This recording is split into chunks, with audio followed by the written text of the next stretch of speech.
think we're live. Well, not live, but I think we're recording. This is our first episode of Comics Conspiracy. I'm DM Paul, DM as in Dungeon Master, not direct message. With us is Dave. Want to introduce yourself, Dave? Say what you're about. I'm right here with the Civil War and the snout. All good. What's the snout called? This is Matilda. Nice. Matilda's All right, and we got... so she won't hear us. Okay, well, that's good, because we're probably going to say things that she won't like. And we also got Human Ramp, also known as Jordan. What's going on? What's going on? I am happy to do this, and that way, at the very least, even if we don't make money doing this, we'll at least have our thoughts and our arguments recorded and petrified in that universe of internets forever. We will be immortalized. Yes. Will be. All right, so we got a variety of topics that are going to be going on, and our first topic today is going to be one that we just cannot stop talking about.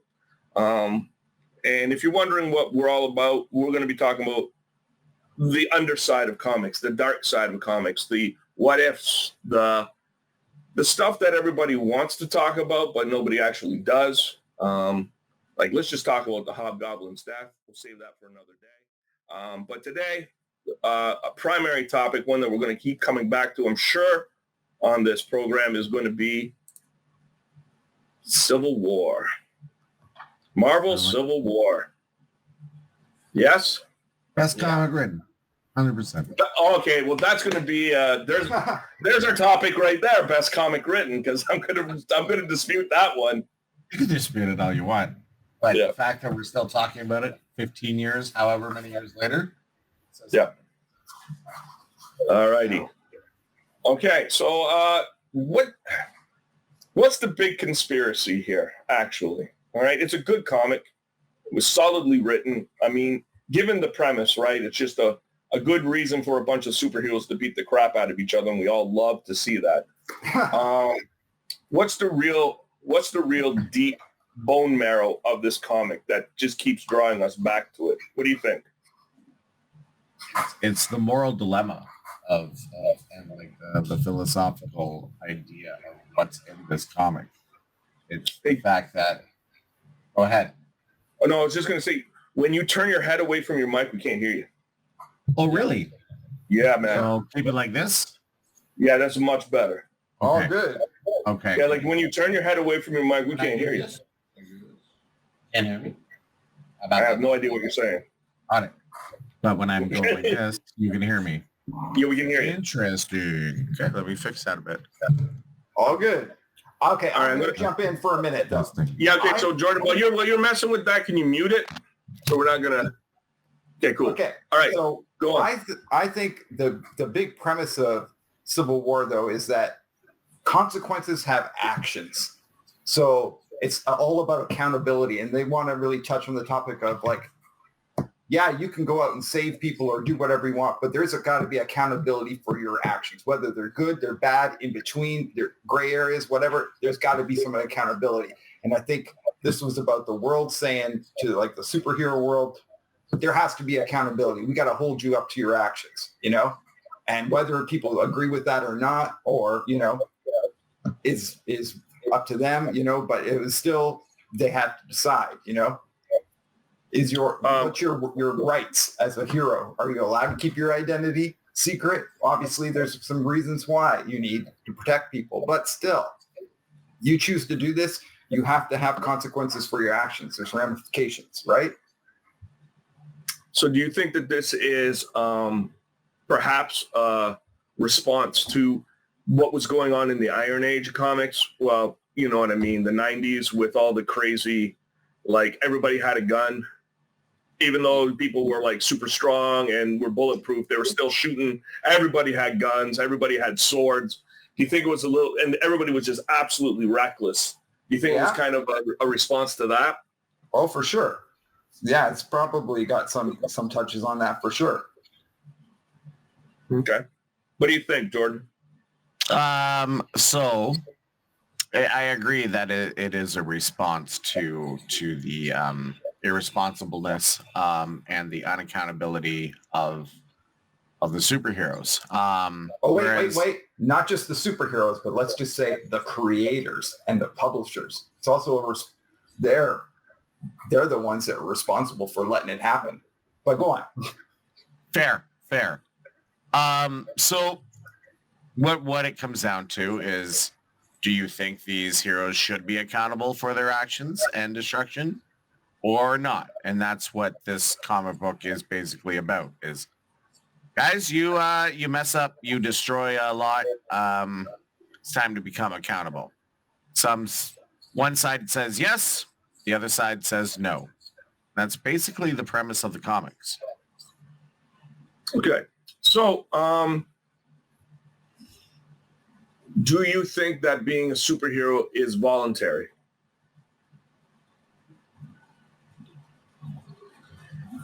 In everything that, short answer, yes. Long answer, we're told time and time again, it is about responsibility. It is duty.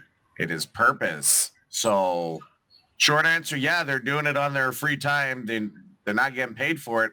However, every superhero is telling us it is not. Is there a long-running comic where the main character and probably support characters as well haven't thought,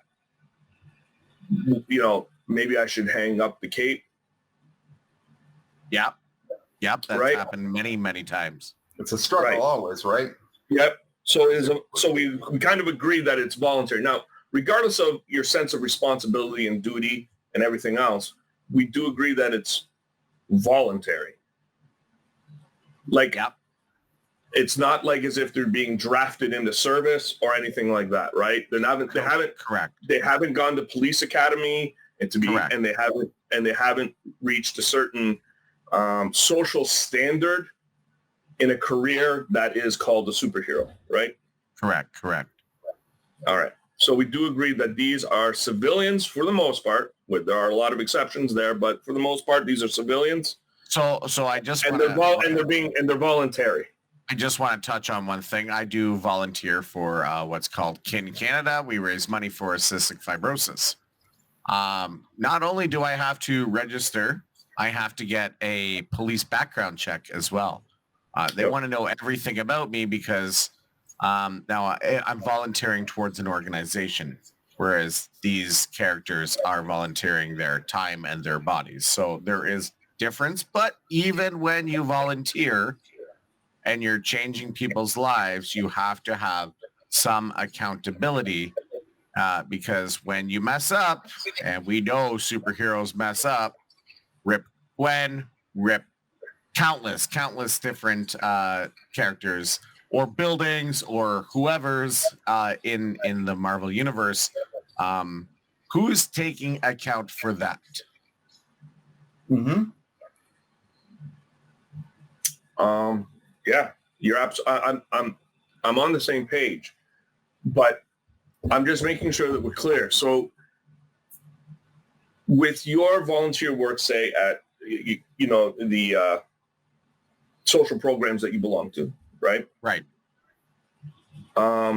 Is your family put at risk? My family is not put at risk. Are your the people that you work with put at risk? No. Okay. How about the people in your neighborhood? Are they put at risk? No.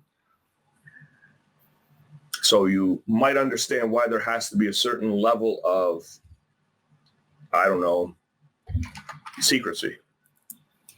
So, yeah. Do you want to put, no, hold on. And my next question to that follow-up is, do you agree there has to be secrecy for safety reasons? And second thing is, with that secrecy and everything like that, would you trust any type of outside body with that secrecy? Some of these superheroes have kept their secret identities for a very long time and to only a very, very select few people. Would you trust it to a government database? And that's the debate, isn't it? That's it right there.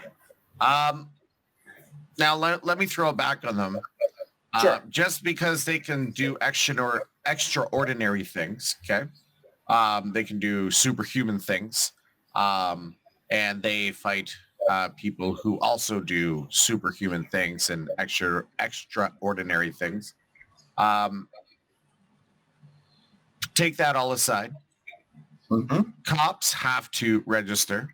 They don't have secret identities. So by this logic, okay, should cops in the Marvel universe now go undercover, get rid of their identities, and just start taking up, doing whatever they want? Are the police, for lack of a better term, born with firearms, the ability to deal out lethal damage? Are they born with body armor? Are they born with, I don't know, high-tech gear and communications? Are they born with all of that? Or do they have to be trained with all of that? We're correct.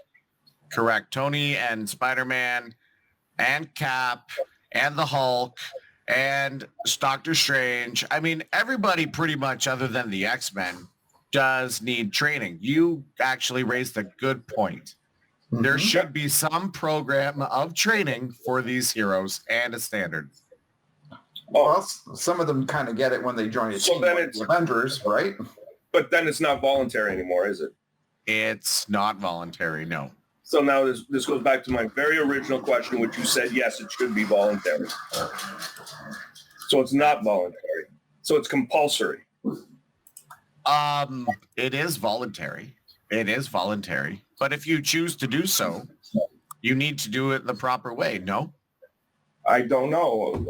Is the proper way the only way that the Sentinels don't step on your house? So the only reason that they came with in the first place is because they weren't doing it the proper way, right? There was no accountability. And I mean, maybe we should give some context. Young level mutants were going around creating a reality TV show, trying to get paid, right? Yeah. And they blew up a school. Mm-hmm. You're right. They blew up a school because they tried to tussle against a B, C level hero or villain, sorry. But has the capacity to go nuclear? Yeah. Right. So what do you do at that point? Because if it is just voluntary and they're using, like we're talking about people who are born with nukes, right? Yep. Or with the potential to have the destructive power of the Hulk, which is unlimited. Correct. I'll be honest with you. I think a nuke is less destructive than the Hulk because a nuke has a limitation, like a blast radius. The Hulk can just keep going, right? Going and going and going. Yeah. So okay. This sounds now like my original question was, should being a superhero be voluntary? Right? Yeah. We're now into the realm of these aren't superheroes anymore. Not by my definition. Somebody who is fighting crime for clicks. All right. Somebody who is fighting crime for money. Sorry, Heroes for Hire. Sorry, Heroes for Hire. We're gonna talk anyway. All right. Somebody. That's so good. Yeah. Somebody who's doing these things it's no longer in that realm anymore. Now, somebody who is a hero for hire is a mercenary. Right? Somebody who is fighting supervillains, broad daylight at a school is at best a super powered celebrity. At worst is a super villain. Those were two super villains fighting, in my opinion. That's all that was. So if Juggernaut and Magneto decide that they're going to throw down, right, in downtown New York, and the destruction that is caused, people are going to be like, we need to register every single superpowered being because of that? No, Mom. No, we don't. Sorry, we don't, Mom. And that's what I'm saying. That's why I defined it as superhero. That's why I defined it as voluntary. And that's where the real problem lies. Because when you're talking about people that are throwing reckless regard and putting situations where school kids, an entire school is getting wiped off the map, they cannot be defined as heroes anymore. Yeah. I see exactly what you're saying. And just because, and just because Tony Stark feels bad, and he's on a pot, and just because he feels bad, we all understand what feelings are. But this guy's supposed to be one of the smartest men in the world, if not arguably, if not the smartest. We'll talk Reed Richards, but there's some arguments there. Mm-hmm. He can't get over his own emotions to come at this intellectually.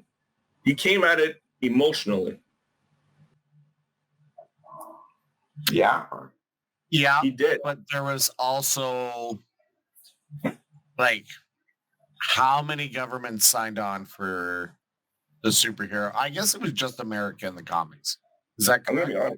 I'm going to be honest with you. I can't see any government anywhere not signing for regulation and control. Yeah. Tell me which government, which government won it. And I'm trying to avoid this. You keep bringing it up. I'm trying to avoid it. But tell me which government won it, please. Mm-hmm. Yeah. Oh, Genosha. They wouldn't. Anyway, that's right. Oh my Come on, God. please. That's Please. funny. Please tell me which one wouldn't. And then also, I just want to kind of sidetrack though a little, is that besides being heroes and being regulated, like they don't have to be heroes. They could be firemen or something. Yep. You know, they could choose to use their abilities to do other things. They could be ambulance attendees or whatever. You know, they could be helping people in other ways rather than, you know, just fighting supervillains and whatever, right? That's a great point, because even a volunteer firefighter does have to sign up and register. Yeah, But That's a great point. No, it's a good point, but here we go. Okay, Dave. Okay, so you're a super powered firefighter. Okay? Yeah. Great. Jordan says, oh, you have to register, you have to be trained and everything like that. You do as a firefighter, not because you're superpowered. But my question is so now you're fighting fires. You're a great firefighter because you're indestructible. You're fireproof. Amazing. Yeah. Good for you. Storm or whatever. Yeah. Right? Okay. Yeah, absolutely. Or Who's stopping the Rhino from robbing the bank? The Spider-Man normally. No. Oh, exactly. My point. Don't. That's the worst example. You know that's the worst example for Civil War of all time. You're going to lose. We're going to go into Mephisto. You're going to do it? I didn't think so. Civil War, that's Brand New Day. That's all right. Anyway, it leads directly. No. Okay, It but does. my point is, Dave, go. Yeah. Who is stopping the Rhino from robbing the bank? Who? If you're a firefighter, you're saying, like, as opposed My to point being is that you are giving up yeah. the ability to stop. The reason with great power comes great responsibility. And I'm not saying that firefighters don't have a responsibility, but firefighters, for the most part, with exceptions, for the most part, they can handle fires.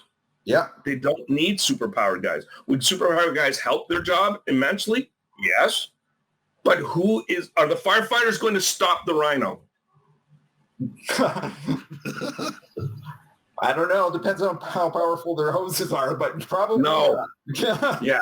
They're not. There's a reason why if the cops, if the military, if the firefighters could stop people like the Rhino, we wouldn't need superheroes to do it. Yeah. But voluntary person who feels that responsibility steps up and says, hey, Hornhead, not on my watch. Mm-hmm. You love Spider-Man so much. Don't even lie. You even use his talk. Look, 1, 2, 3, 4, 5, 6. 6 on the buses, baby. Six. Nice. All right. So, but I hope you see my point now, guys. I do see your point. And well, we can go into why, was it with Civil War, the registration, like a lot of the heroes had a lot of faults in that story, correct? Sure. Who doesn't? That's Marvel. That's why we like Marvel. That's why all the we characters, like Marvel, right? Yeah. Because they're human for the most part, right? Some people or some characters relatable, but everybody has a fault or a fallacy, or So and it's hard to write when you have somebody who is perfect in every way and can do everything. It's like, look at me, I'm gonna do it. I'm gonna do the thing. I saved the day. How hard was it? Not very hard because I'm perfect. Leave him alone. Stop. Leave him alone. We're not talking about DC. Leave him alone. I'm not going to leave him alone. I'm not. Yeah. Well, you should, because without him, you wouldn't have Spider-Man. So you should leave him alone. Moving on. Whatever. Leave him alone. I forgot what I was saying. So the worst things that people did in Civil War. Cap betraying Iron Man. They were coming down to a standstill, a peaceful talk, right, so to speak. Then Cap betrayed Iron Man. Spider-Man revealing his identity, which led on to, I don't know, it wasn't that big of a consequence, was it? Yeah, stupid. No, not minor. Minor, right? Yeah, he made a deal with someone very trustful to make it go away. The devil. Not my Spider-Man. Nice. The best thing that I think anybody did was probably half of the Fantastic Four, which was Ben saying, screw you guys, I'm going over till this blows over, until you figure your shit out. Mm-hmm.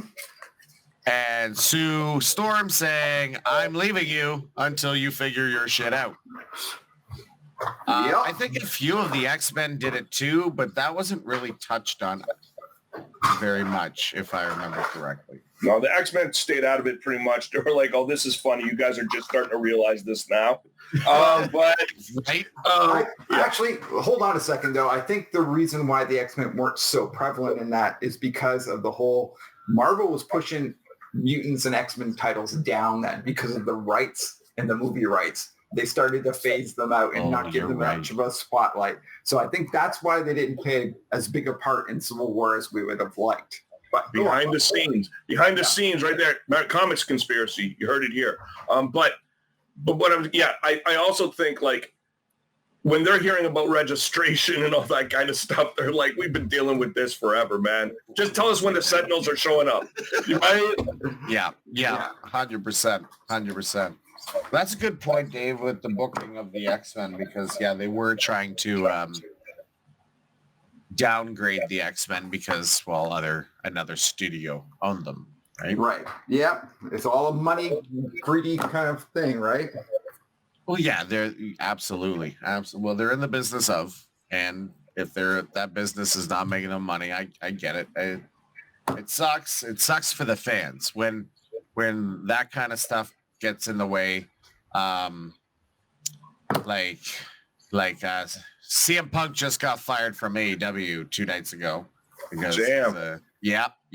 That guy can't stay employed. He cannot stay employed. He cannot. And the only people who lose out are the fans. Marvel couldn't do a solo Hulk movie. Who lost out? We did. Look what they did with him in Infinity War and Endgame. Like, did he have a fight in the 2 biggest Marvel movies ever to be made? Did he got his ass kicked by Thanos. Yeah. He got his ass kicked by Thanos. That's it, right? In the beginning of Infinity War, and never saw it again. Mm-hmm. Hold on, didn't he fight the Hulkbuster? He was inside the Hulkbuster fighting. Banner was. No. Oh, okay. When did he actually fight the Hulkbuster? Oh, he in Age of Ultron 2, a very Okay, fair. underrated Avengers movie. People don't like it. It's one of my. Look, I look love at, it. is this you getting off topic because I proved my point? No, I just was coming off on a tangent, and I'm just trying to follow a train of thought. We were talking about. No, I'll circle back. I'll circle back. The point is, people need to have responsibility. So if I volunteer to save your life on a beach, okay, we live in Canada, and I volunteer to save your life on a beach, and I can no longer do that to you, I get criminally charged as a human being. Okay? That's if I give up. Now, if we lived in the States and I failed, right, this is different, then your wife, your family can sue me for failing to save your life. There is accountability everywhere except for the superhero. Who's holding them accountable? Okay. Is my question. Can I reply Yeah. to this? Yeah. Beauty. You got legitimate points, but I'm going to go back to my boy Rhino. Who stops him? Who stops him? I mean, don't we have a shield for that? Yeah, Shield can't stop him. They got a helicarrier. Oh, They can absolutely. blast them. yeah, well, he's in downtown New York. Just blast him. Okay, Absolutely. so no, but who stops the Rhino? All jokes aside. Mm-hmm. There's a reason why we have, remember, it's that chicken and the egg. Do we have superheroes because of supervillains, or did the supervillains come because of superheroes? I understand that. But the thing is ultimately, who stops them? Only people who have the capacity to do so. Right? Yep. Now, are you the only person on the beach that can save that person? I think you should attempt it. And if you can show beyond reasonable doubt that you did everything in your power to save that person, you're not going to be held accountable. All right? In a just system. All right? Mm-hmm. You won't be. Okay? If you prove that you did everything in your power to save that person, all right, and you weren't negligent or anything on those lines, you won't be held accountable for that death. The problem here is nobody but somebody that has superpowers that has decided to take up the mantle of superhero, whether or not they call themselves a superhero, steps in the way of the Rhino and says, no, you can't do this. Correct. And I'm not arguing that. What I am asking is who is responsible for when the destruction and death comes around? The Rhino. Well, we know that Especially if that hero, the person who's decided to step in the way of the Rhino, if they do everything in their power to mitigate damages and loss of life. Yep, I can hear you. But what happens when a hero overcompensates and They're not a hero. they're not a hero? But not only that, though, people fuck up, right? Oh, sorry Sure. for my language. They screw up, right? Heroes are going to screw up. How many minutes in are we? We're about a half hour in. We'll be fine with YouTube. All right. Yeah, Okay. I think we're okay. I think we're okay. Yeah.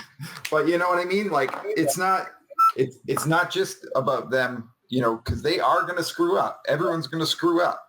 Yeah, So- but that's where can you prove? See, here's the thing. You screw up, right? Mm-hmm. But when the police, the authorities that arrive on scene, if they can see that you did everything in your power to stop it, Yeah. and Like- knowing full well that there is no system in place to have been stopping it. Like the cops can't stop it. There it is. There's no system in place. Yeah. Because Therefore, we need a system in place. No. Why do we need a system in place? Because systems make everything run. What? No, they don't. We have entirely too many. Okay, I'm trying to stop this. Okay, no. Okay, let's put this aside. Put it aside. All right. All right. Okay. There is no enlistment program for people with superpowers. Mm-hmm. There aren't. Correct-ish. All right. Yes. Okay. We're talking in the general aspect of the Marvel universe. Okay. I'm not talking about variants. I'm not talking about ultimates. I'm not talking about anything else. No, I was thinking of the school. Yeah, but that's still voluntary. That's still voluntary. Oh, you tell those kids it's voluntary. When their Some of parents them don't want to deal with them anymore and they just ship them off to boarding Okay, school. well, okay. Is that a testament to why we need superpowers regulated, or is it a testament to why perhaps we need better parents? Both. Okay. Both can be true. Both can be true, but okay, you just keep dragging into politics. You got to calm down. All right, now, what I'm going to say though is that's what I'm trying. Like, a person who decides to step in the way of the Rhino and stop him from robbing a bank, killing people, and causing destruction, trying to mitigate that, honestly, perceptively, that's all that we've got. We don't have anything else. The police can't do it. The army can't do it. SHIELD might be able to contain it after he's been dealt with, right? Mm-hmm. The fire department can't do it. I'm throwing that in, Dave. The fire department can't do it. So it takes somebody outside of that realm. And that's what superheroes are supposed to represent. Outside of that realm. We then, Tony, when I say we, Tony decided, because he felt bad, felt a little guilty, that we should now envelop all of that. You can't. Mm-hmm. You simply cannot. You're going to force a person who is born with a special capacity to sign up to some government program? Can you tell me what Avenger was born as a superhero? Thor? What Avenger? Thank you. Okay, that's one. Vision. Created more, but Created, born, whatever you want to call it. Sure, Okay. sure. Scarlet Witch. Let's use Vision, shall we? Scarlet Witch. Was not born, she mutated. But mutants are born with their powers. I wasn't born. Never mind. I'm not getting into that. Yep. So we're trying to go comic only, so I will retract what I was going to say there. There we go. Stay out of the movies. Stay out of the movies. Because Vision was on the side of good. Because he knew. And he had the power of the internet behind him. Well, anyway, he told Batty Ultron where to stick it. Not because of any government regulations, because it was the right thing to do. That's true. That's true. All right. So maybe we should switch a little bit. Let's talk about like the Punisher's involvement in Civil War. Oh, Right? jeez. Because Sure. he's not a hero, right? But he is a hero, the anti-hero, whatever. Yes. But they would want to regulate him because he does things that are equivalent to being a villain, right? Let's be honest, and I'm trying to avoid politics here. Yeah. They want somebody like the Punisher so they could assassinate Trump or something like that. For those of you at home, every time Paul mentions politics, take Yeah. a drink. Yeah. I gotta get a politics jar. Ding, I gotta get a politics jar. ding. All right.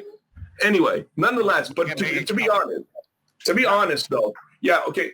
the Punisher during Civil War, he was an opportunistic prick. He used that time to go freaking on a killing spree. Oh yeah. I mean, he did save Spider-Man's life. Okay, well, I mean, you can't do two things at once. Like you said, two things can be true. Absolutely. Mhm. Absolutely. All right, and the Punisher is going to be a topic for another day for us because we that's very, very controversial, the Punisher. So, which is great, and I love that he is so controversial. But yeah, Well, yeah. he does fall outside the realm of both, right? He does. But I'm going to be honest with you. I think anybody in the right mind understands, okay, logically, the Punisher is not a hero. But he's got the Jesse James factor, right? We all know he's an outlaw, and we love him for being an outlaw, right? Yeah. Am I right? Well, it's the same reason why we love villains too, right? There's certain villains we're going to Sure. love no matter what. Like, My boy Doom. yeah, absolutely. So what about that? Going on to villains, because they did play a part in Civil War, and they were on the side of like, let's not regulate, don't give my identity away kind of thing, right? Obviously. Right. So for the most part. But, the fact that people were siding with them, setting aside their differences, do you think that's believable or, I think that small-time villains, and when I'm saying small-time, we know anybody who's a supervillain isn't small-time, but I'm talking in the realm of supervillains. Small-time villains obviously were there's the hell no regulations. yeah. I guarantee powerful supervillains probably like the idea. Yeah. Maybe. Yeah. Well, tell me that Doom doesn't want a database on everybody. Oh, for sure. Yeah. Tell me Doom doesn't already know half the superheroes. Well, why not have a backup wiki? Hey Siri, what is Banner's address again? Exactly. He's a locomotive, man. Just never in one spot. Yeah. Right? All righty. Okay. So you guys talk for a second. I got to take a hound out, okay? Yeah. All right. And then we'll switch. Then we're going to switch topics because, of course, nothing was truly resolved. Nothing was truly No, resolved. it never will be. Never will be. No. All right. I'll be right back, guys. Mm-hmm. Who's going to be accountable for these heroes? And that's, you got good timing. And then, yeah. And that's what the public wanted. That's what the other side wanted. And one side said, we don't care about the public. We just care about our identity.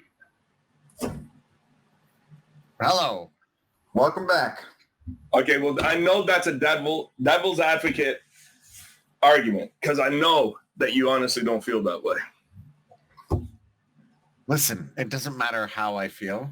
I know. Okay. Now, the bottom line is okay. All right. Okay. Has the public been wrong in the comic books about superheroes before? Never once. Never once. Never once. I don't know what you're talking about. Right? Any front cover, front page expose on Spider-Man of the Daily Bugle, always right on the money. Anyway, so I'm just saying, can the public be wrong? All the time because they're not given all the information, right? And that's the whole point. Mhm. So, True. all righty.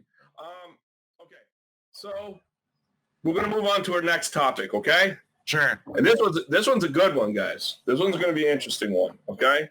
So we're going to be mining Amazing Fantasy 15, the last issue of Amazing Fantasy.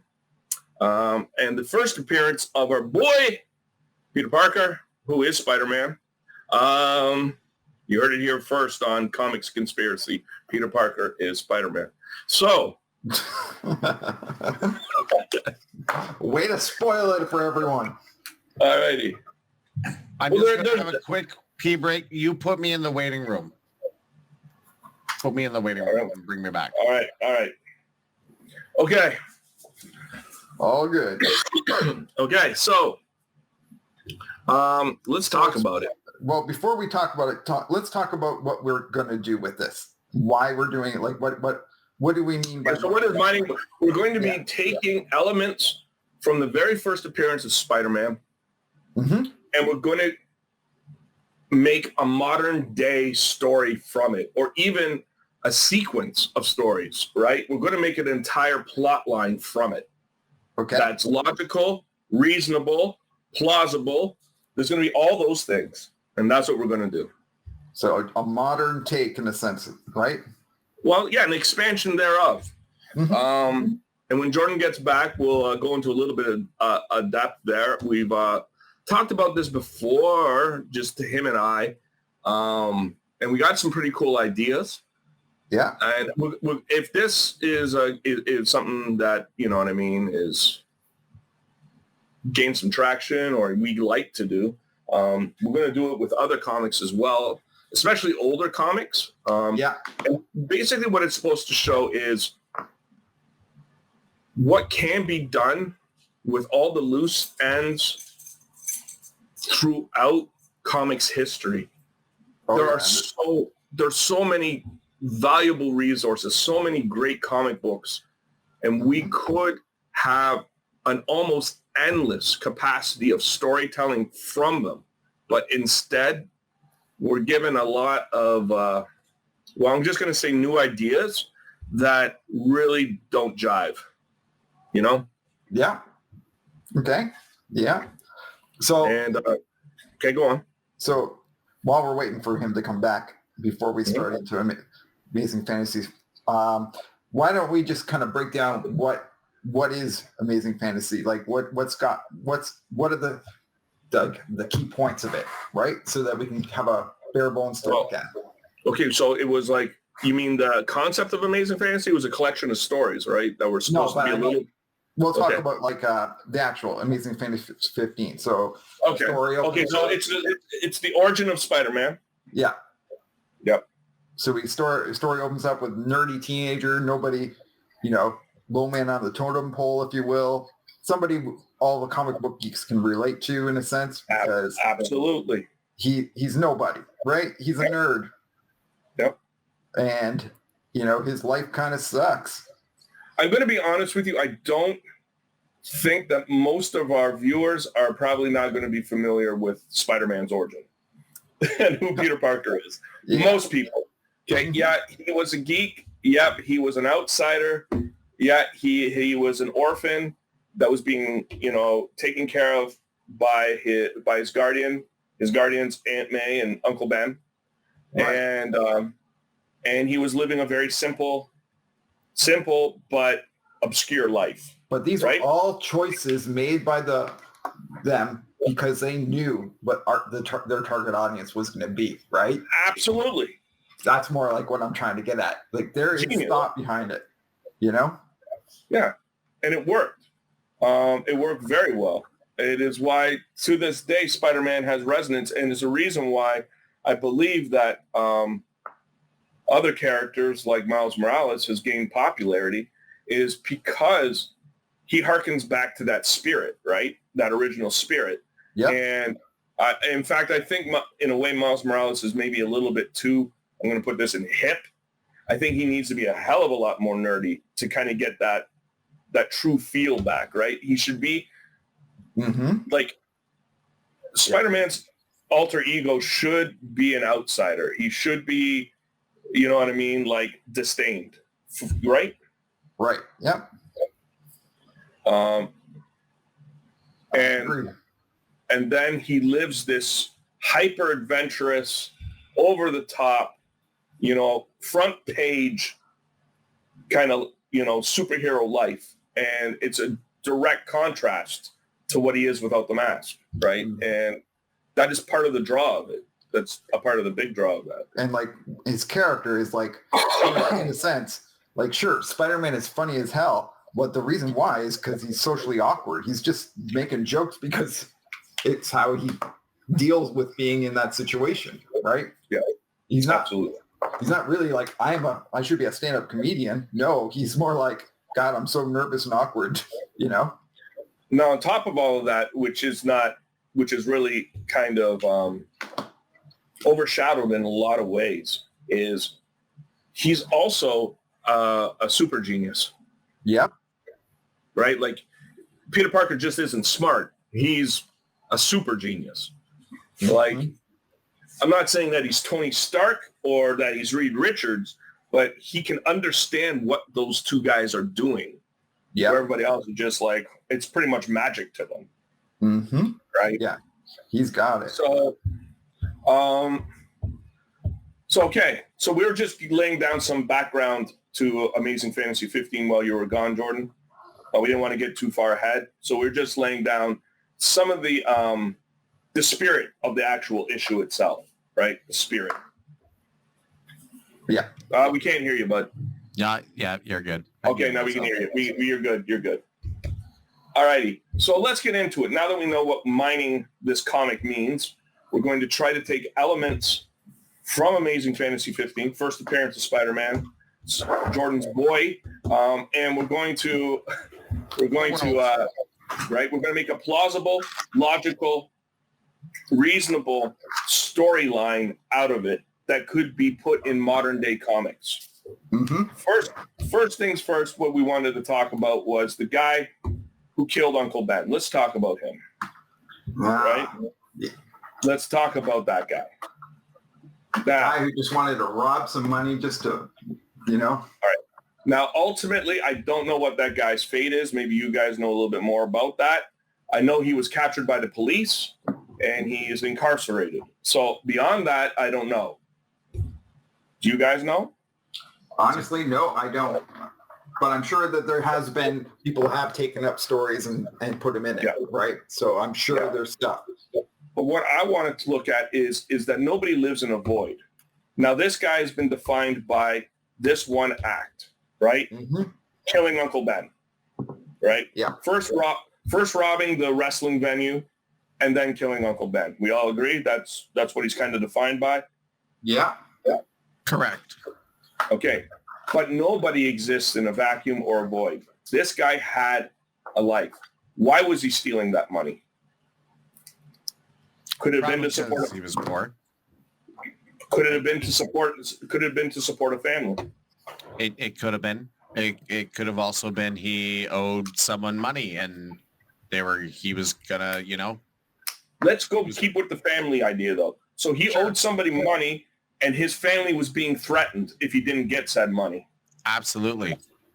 How good is that? Family takes precedent over other people's money at the end of the day, right? Mm-hmm. So now we fast forward a bit and we have elements of that family. We'll say a daughter or a son. Sure. Who has looked coming. Well, no, I don't want a newborn. We got to have somebody who is going to be a viable element against Spider-Man, right? A newborn probably ain't going to do that, Dave. Right. Okay. So, all right. So we have somebody who has now spent a large portion of their life looking into what happened with their father and why. Okay. Yeah. Mm-hmm. What do you think, Jordan, so far? I'm loving it. This is exactly where we need to go.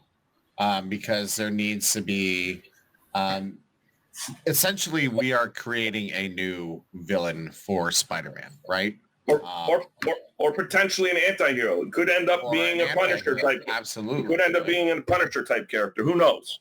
But we are making it an antagonist for Spider-Man. Yes. Correct. So there's a motive, right? Mm-hmm. Yeah. You messed up my family, right? Because what happened? So let's give Uncle Ben's killer a name. I think was he? No, because I always mix it up with Joe Chill, but that's Batman's parents' killer, I think. Yeah. Mm-hmm. Okay. So let's call him. What's a good name for it? Anyway, I'm sure it's somewhere. I should probably get out my official handbook of the Marvel Universe. But anyway, just look it up. I'm take 2 looking seconds. it up now. All right, you look it up. Some websites are saying it's Flint Marko, but that's Okay, let's go back to the kid for a sec, right? Yeah. The progeny or whatever. Let's say that they've been watching Spider-Man's career because they know that this is the person that is the reason why their parent is, not with them, why they grew up without a parental unit. But let's say that they also have been watching who he's been fighting. Yeah. And let's say that somehow they make contact with someone, like somebody in those early days, like an Electro or something. Can I build on that a bit? Yeah, go ahead. All right, even better. Where is this okay, is it a daughter or is it a son? Which one? Ooh. I want to say a son Okay, because so it's a son. you We'll know, go with son.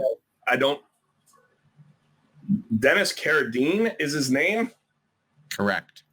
all right. Dang. All right, so we'll say that this is Danny Carradine, okay? Danny boy. How good is that? So we have Dennis Carradine was the father, and this is Daniel or Danny Carradine, right? Yep. So he's going to be significantly younger than Spider-Man, but still old enough to make an impact now. All right. Yeah. So his father is where right now? Rikers In Island, prison. I don't know. What? In prison. Yeah. With who? Scorpion. With other people who have dealt with Spider-Man and failed. Yes. There we go. We have a connection. Good. Yep. All right. So he can go visit his father all the time, right? Mm-hmm. And he can realize that mom died because dad wasn't able to get that money in time. Yeah. And the gangsters that were extorting him or because of his gambling debt or whatever it might have been, I have no idea. We can build on that. But both of them feel a very deep-seated revenge against Spider-Man. Yeah. Okay, So cool. So I just want to touch on something here. Yep. According to the comics, Spider-Man has found Dennis Carradine, and he's been murdered by Cletus Cassidy, which I like because he's dead, but he was killed by a very close villain to Spider-Man. And Nice. right? So now we have a death. So not only did Spider-Man ruin their family financially, he is now Mom's dead. Mom's dead. He's got no parents. There's no guidance for him anymore. Mm-hmm. And all he cares about, he's been reading the Bugle ever since he could read. J. Jonah, I hate you. I hate you. Or, he's reading J. Jonah's Prince and saying, I hate you, Spider-Man. I hate you, Spider-Man. Building up. Tell me this guy doesn't have a wall covered in Daily This Bugle guy has the front whole pages. thing. Murder the whole wall. thing. Yeah. Yep. Right? Yep. And let's even go one further. You know when Spider-Man gave up the suit and threw it in the garbage? He found He it. got the suit. Amazing. It's Amazing. there. Yeah. It's there. And this guy's been studying. He knows that Spider-Man uses web shooters, right? Because he finds bits and pieces or maybe an extra web cartridge inside the suit, right? So this guy's doing his homework. We could even tie him into the Bugle. Let's say he's been dating Betty Brant for a while just to get a piece. That's a possibility. Or, you know what I mean? He's actually working at the Bugle. Absolutely. Copy boy. Yeah. Whatever. Yeah. But here, my point, that's all glorious, adding depth to this guy. But we have to ultimately, him having all of this information and him having all of this stuff still doesn't put him at a level where he can deal with Spider-Man. No. And that's been his problem. But who recently was humiliated by Spider-Man who would be more than happy to set this guy up? in criminal rings that could get him some kind of superpowers or abilities or something to deal with Spider-Man. You're not talking about Wilson Fisk, are you? Well, Wow, come that's the same issue that he was introduced, right? If you were talking about when he threw it in the trash, his costume in Spider-Man No More, that was Fisk's first appearance, wasn't it? Is it really? This is all perfect. Yes, Yes, it is. I think it was. Okay, so yeah, he's Have you seen how it's all? So this is glory. All of it, right? How good would be this guy? I want to make him like mess with Spider-Man on a Craven's Last Hunt kind of level, right? Like Torment Right. kind of level. absolutely. What if he dug up Uncle Ben's grave? Like Wow. that kind of stuff. Wow. But he'd have to know Spider-Man's identity for that. So let's Yeah, but we got to get him to a point where he could. Well, who knows Spider-Man's identity? Wilson Fisk. Not anymore, though. At one Not more that day, bad. erase that. and back nobody- then, would have. Yeah, but who knows now? Didn't MJ Parker does? just do an expose with Jay Jonah? Or why not this guy just does it on his own recognizance?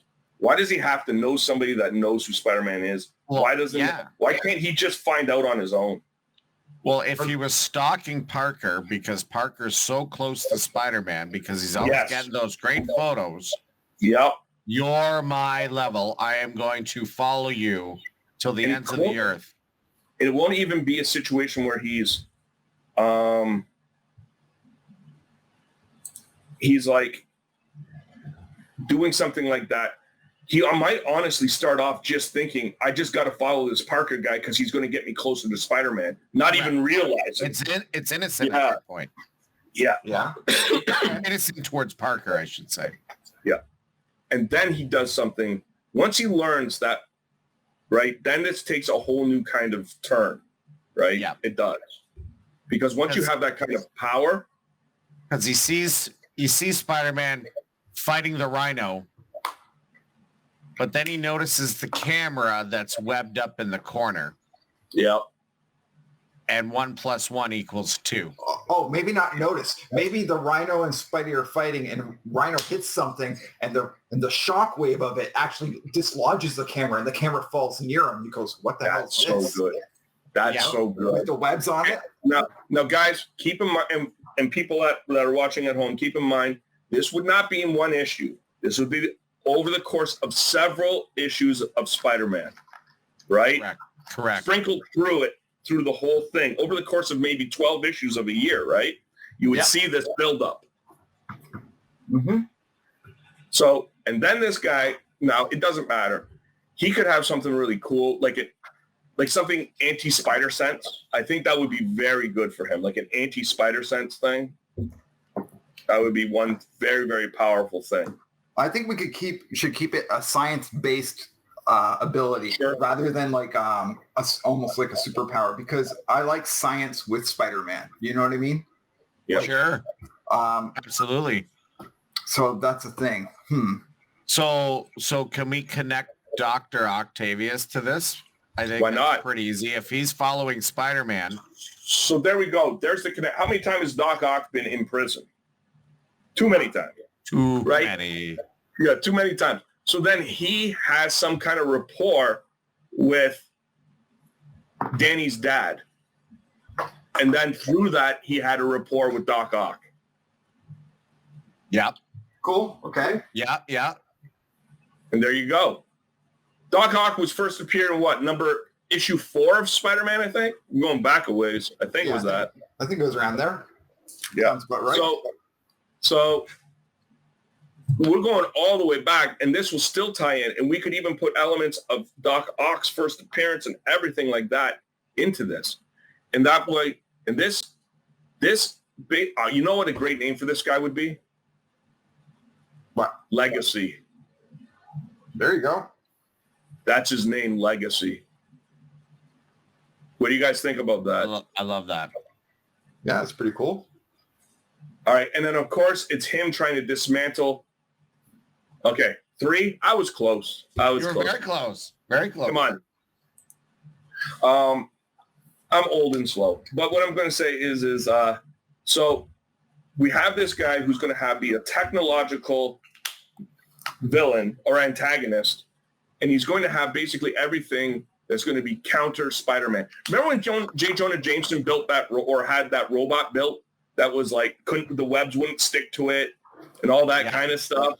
Yeah.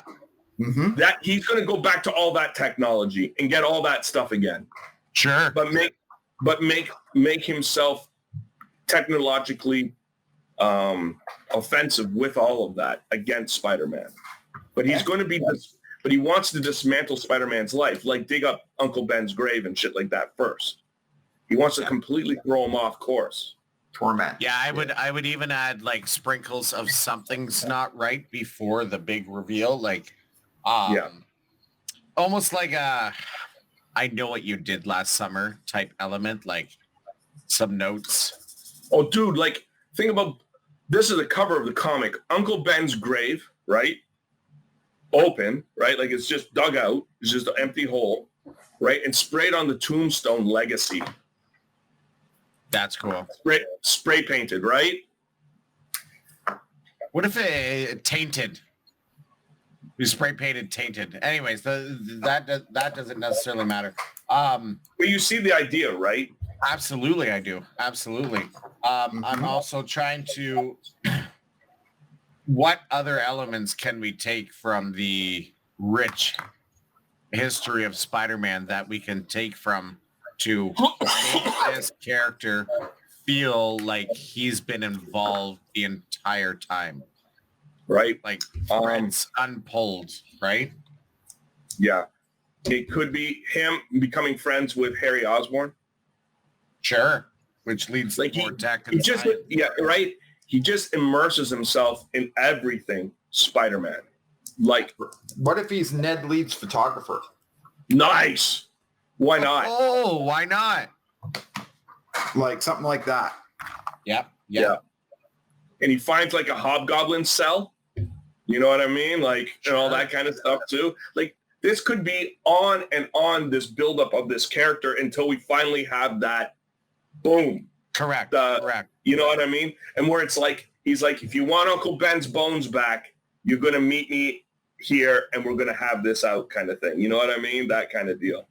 Mm-hmm. Or would you want to do like a Godfather type thing and Spider-Man wakes up and Uncle Ben's skull is on his pillow? How dark do you want to go? Okay. Maybe not that dark. Maybe not that dark. Not yet. Not yet. Maybe not that this dark. guy has been building this rage for decades. No, I know. But we could just simply have a coffin and we know what it represents. We don't have to see it. You know what I mean? That's fair. Yeah. What do you think, Dave? Is that enough? Yeah, definitely. Yeah. All right. Instead of giving it to Parker, you give it to Aunt May. Oh, man. No. Leave Aunt May alone. No, you have to. Leave her alone. Leave You her alone. have to. No, Leave her alone. you got to really mess with Parker here. All right. But the thing is, though, is like, we'll say even in their first outing, right? Well, the first big fight between them, Yeah. he revealed who he is kind of thing and says, I know who you are. So if you go to the cops, I go to the press, right? So we're just going to play this game my way. And he can fuck with them at work, right? Like he's like got his arm around Betty. You know what I mean?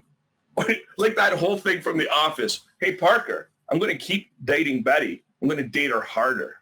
You know what I mean? Yeah, I like that. I like that. that kind of stuff. Like that kind of messing around. You know what I mean? Sure. This should be Parker's Hush, right? Exactly. goes- Exactly what I was thinking. It goes all the way back to his first thing, and then it's all, why are you doing this?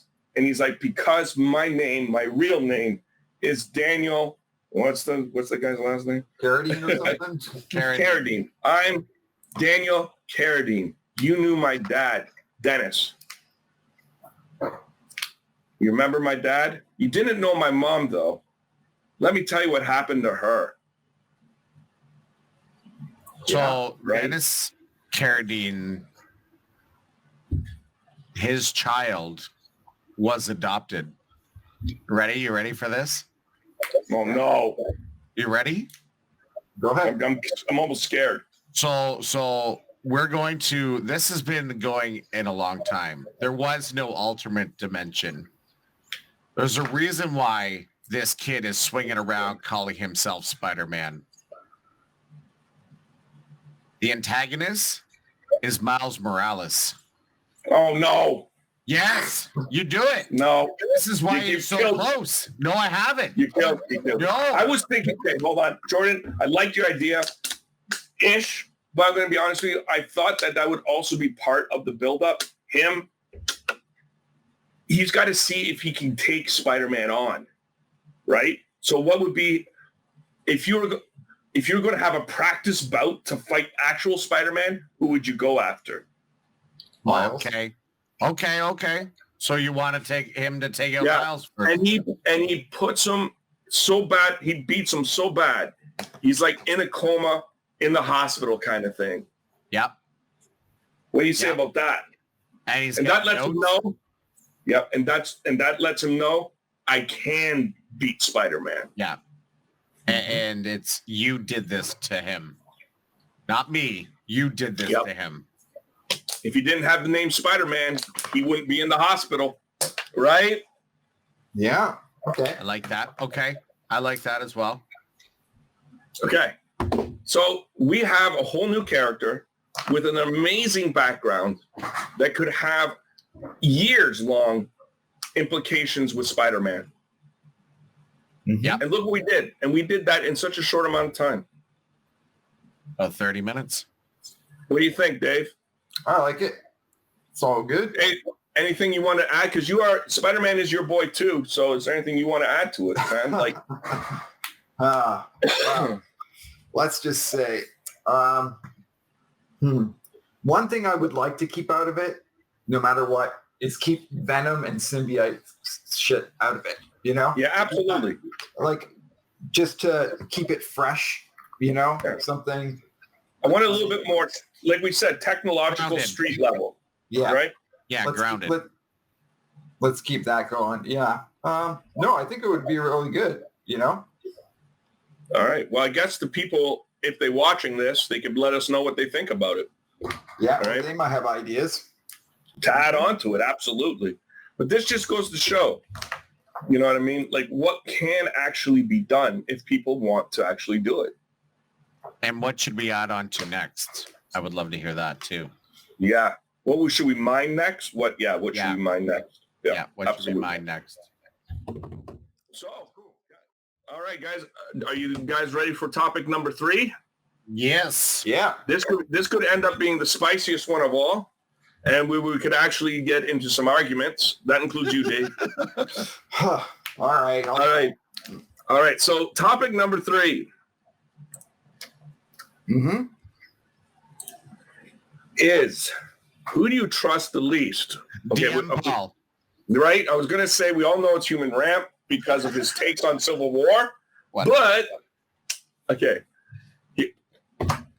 Jordan, you just got to get a shirt. Govern me harder, Daddy. All right. So, I'm going to get a shirt cap shot first. nice. Okay, look. Cap turned his back on S.H.I.E.L.D. when they went dark too. It's just what he does. He's got a conscience. All right, so what I'm going to say is, guys, when we're talking about who do we trust least, let's throw out some names. Number 1, we're going to throw out Namor. Number 2, we're going to bring up Professor X. Number 3, we're going to talk about Reed Richards. And then who's the last one? Jordan? Professor Iron Man, Tony Stark. Oh, There you go. hold on. Cap isn't on the list? All right, moving on. Well, he's Hydra. It's very obvious. Okay, I'm done with this. I'm not doing the podcast anymore. All right, so guys, let's talk about it. So we got Tony Stark. We Yeah. got Reed Richards. We got Namor. and we got Professor X. Which character do you trust the least and why? Well, let me give you some background a little bit. This is taken off of CBR. Oh, Jesus. Come on. That trash. All right, go on. What trash? Comic book Grant? It's okay. It's just a list. What did Tony Stark do? What's his MO? Well, he made weapons and killed hundreds, thousands of people, right? So that's pretty shitty. He's an alcoholic. Okay. Aren't we all? Aren't we all? Aren't we all? I believe he killed an ambassador in Iron Man 124. Okay. Shall we bring up the Armor Wars? I think almost everybody on this list exiled the Hulk, so that's going to be across the board, right? Prepping for Civil War because they prepped for Civil War, which goes back. I was surprised you didn't bring that up. He's a mutant killer, okay? The Incursions, he's executed criminals, and he faked his own death. Who hasn't, though? Who hasn't? I mean, assuming that you're dead and faking your own death is very different, if that makes sense. And he also implemented policies that led directly to the Civil War. Yes. And he was also, I believe he's disgraced leader of S.H.I.E.L.D. Yes, he is. That is correct. The funny thing is when I was looking at the list of names that we came up with, I was like, okay, well, this one's the worst person, not Iron Man. I'm like, Namor is the worst, but then I'm like, who do I trust the least? I'm almost going to ixnay Namor because I know where he's coming from. And know exactly, like, I know you, so you're going to do this. I can trust that you're going to do this. So you're okay. You're off my list of who is the least trusted. Okay, because Namor is predictable. Correct. We can trust him more. Correct. Yeah. Correct. I'm going to take Namor off that list because, man, he knows what he stands for. And all right, so we all agree it's not Namor then. Yeah. Not Namor. It's not Namor. Whoa, look at the fish man gets away. That's our first. Okay, now remember, this is a guy who has threatened the surface world existence on numerous times, and we are willing to trust him the most out of these guys. That's amazing. It's funny. It is funny. But anyway, keep going. Okay, Reed Richards. Oh man! Like, come on. Where do you friggin' start? Dr. Doom is not the villain. That's where we start. The amount of things he's put his wife through. His best friend. Spider-Man. Exiled the Hulk. I believe his child, Franklin. Let's not even talk about the child neglect. We weren't going to talk about it. The negative zone. Okay. His scientific threats to the world are outrageous. Correct. Yeah. Correct. Forming a council of Reeds. How narcissistic do you have to be? I mean, that. How narcissistic? He's just taking after Tony's grandson, Kang. Sure. But that's the correlation. Like, is Reed's even a hero? That's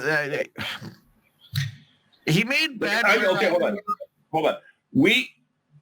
Could everybody right now agree that Ben Grimm, the Thing, is a superhero? Correct. Yep. But we don't know if Reed Richards is. Well, he founded the Illuminati. He founded it.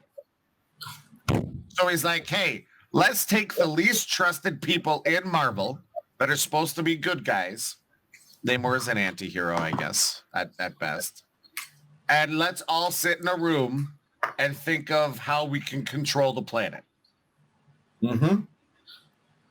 Well, let's not also like Reed. Also, is like how many times has he done things that are like, I'm going to do this because it's going to save the day or whatever, but doesn't consult the rest of the world or anybody. Just does it because he knows better than anyone else. I'm trying so hard right now to not be political. I did not mean to bring up Reed next. Oh, hold on. Yeah, go ahead. Can I just say three simple things? Take a All drink. All right. Yeah. Here we go. So we're talking about Illuminati. We're talking about world control. WEF. Okay, moving on. Moving on. Made a Thor clone. Made a clone of one of his friends to sway the tides of a fight between his friends. That he started. And knew about exiling the Hulk. I didn't mean to bring him up next. I really didn't. I should have brought up Xavier because I'm going with Reed on this, unfortunately. I mean, just his treatment of Sue. And founding the Illuminati. He used his wife, his brother-in-law, and his best friend as guinea pigs. Mm-hmm. He did. He has admitted he knew all along the threat the cosmic rays presented, and he still did it. And that came out in like X-Men versus Fantastic Four long ago. Yeah. So that says everything you need to know. Now, Dr. Doom absolutely would experiment on people, but his loved ones, they would be off the table. There's no way, no possible way Doom would do that to his loved ones. Mm-hmm. Okay, but there is an argument for Xavier. Man. Not the ones in the movies, because Xavier is way different in the movies. And even in the cartoon, he was good. Hold on. We love Patrick Stewart. We're not saying Patrick Stewart. Oh, no. Why am I in a comic? That's the best line when they give him a comic. They're like, we want you to play this guy. Why is it me? Anyway, so he cheated in school. Okay, we'll start off basic. He cheated in school when he was playing football. He'd read their minds so he could get the touchdown. I think any telepath who was just coming into that would probably do that. I can't really fault him at that. He was learning the responsibility of his mutations. I agree. Right. Sure. How about his manipulation of Jean Grey? Absolutely. And her family. Don't leave her family and her family. Mm-hmm. How many families has he manipulated? Oh, how many students does he have? Like, right. Okay. How about him being a horrible father? Absolutely. Absolutely. Also, faking his own death. He tricked the X-Men into thinking he was dead. Probably multiple times, if I'm thinking clearly. It started as early as X-Men 4. Yep, when he fought Lucifer, I believe. All right, continue. Yeah. Changeling. He made a deal with Changeling to become Changeling could become Professor X and disguise himself as the leader of the X-Men. My goodness. How about every time he's manipulated Wolverine? All his students. But Wolverine's a special case. Wolverine's a special case. How Professor X has avoided a lethal dose of adamantium poisoning is beyond me. What about... That's what we're going to call it every time Wolverine kills someone now? Adamantium poisoning? Poisoning, yes. What about when he erased Magneto's memories and rewrote him? Right? Yep. Right? And had him take over the school his for best him. friend. Mm-hmm. Yeah. Oh, yeah. Okay, also, we can go through the whole Illuminati thing. He's all part of it. He's part of the Hulk. He's all part of it. They're all tied together. Hold on, hold on. You know what I want with World War Hulk? Not when Hulk comes back, right? I think it's Planet Hulk, whatever. When he comes back for revenge, you know what he does? He goes after, he cripples everybody, right? And he goes after Doctor Strange, is like crushes his hands, right? There you go. Why didn't you just squeeze Professor X's head? All right, moving on. Pop like a pimple.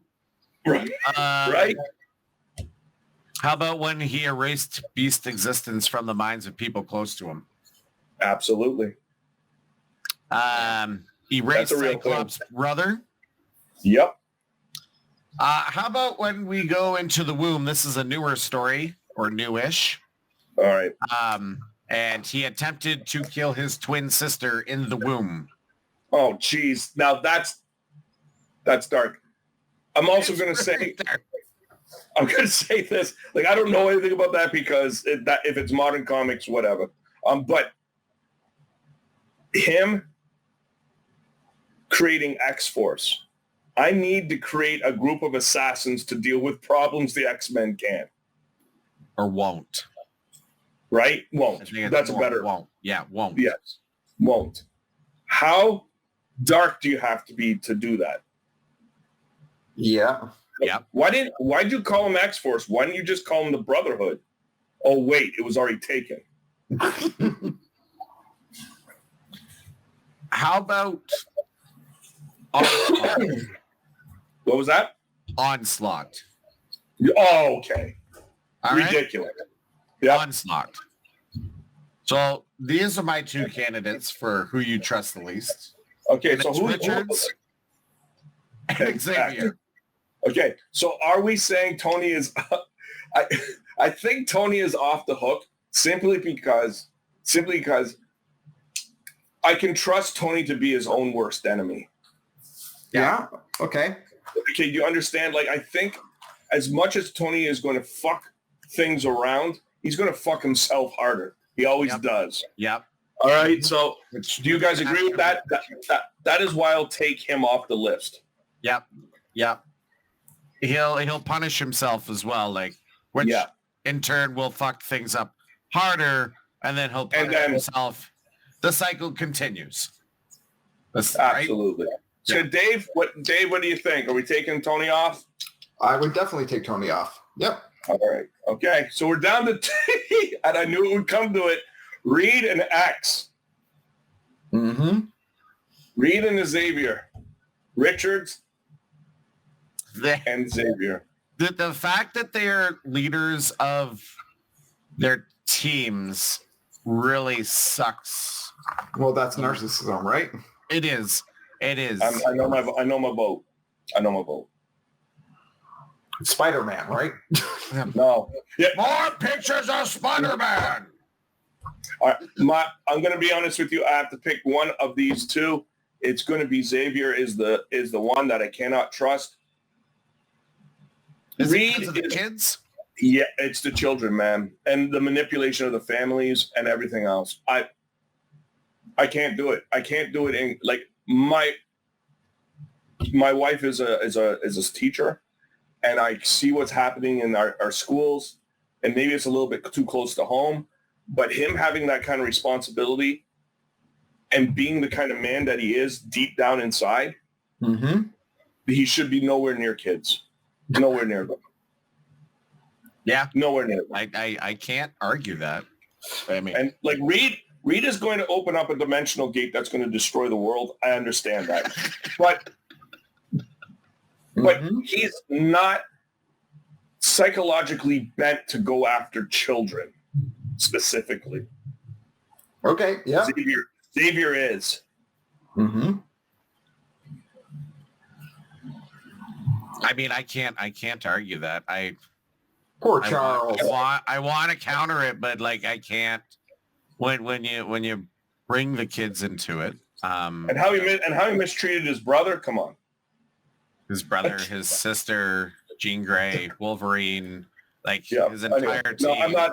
I'm joking because it's the Juggernaut. But what I'm going to say is, sorry, I went to Cyclops' brother. Is he out of existence? No. Yeah. I'm saying Professor X, I would trust the least. And on top of everything else, he could mess with my mind and make me think. He could make me think. I'll make you choose Reed instead. He would make me choose Reed, yeah. Right. You can't. I can't. It's Professor X is the worst. Well, not the worst. The one you can't trust the most. That which equals what? The worst. But that's also modern Chuck, right? Like when you think back to when he was originally made, he was more like, I'm just going to put kids in danger. Yeah. It's going to throw them up against super terrorists when they're not ready. Like Yeah. nuclear weapons or whatever. Yeah. Absolutely. Uh-huh. But so my vote is Professor X. Dave, what's your vote? It's always been Charles. Oh, shit. Charles. I mean, Yeah. Sorry. number 4, Changeling faked his own death and let someone else lead the X-Men.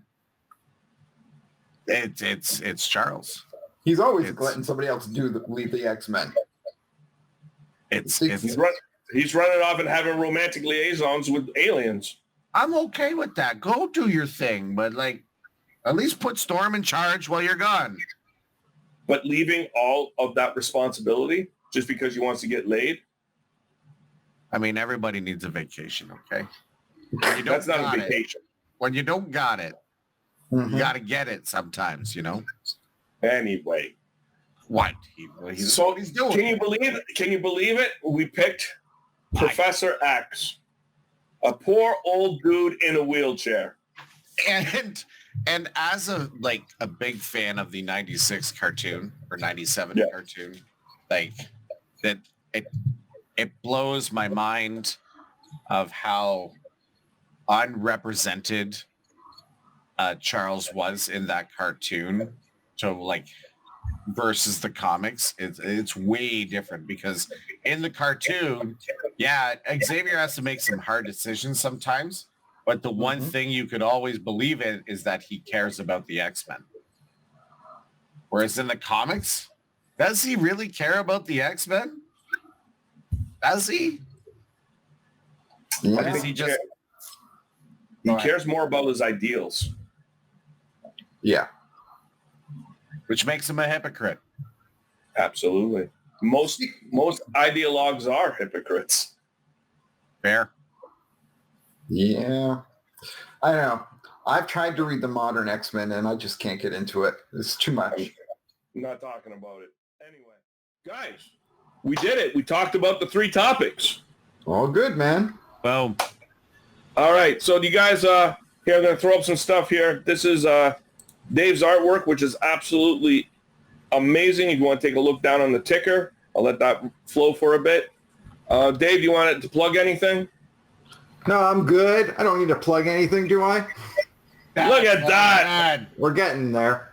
Look, it's my boy. My boy. And you started that when we started recording. Is that accurate? Yeah. Thanks.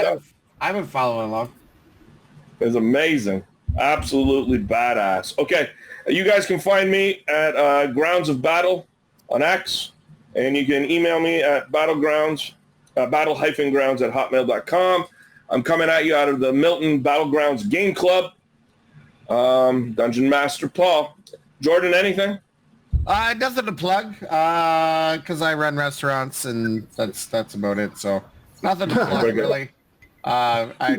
It's franchise, so I don't want to, plug them. All right. All good, man. We'll do it again next week, guys. All right. Sounds Take good. care. All right. Bye, everybody.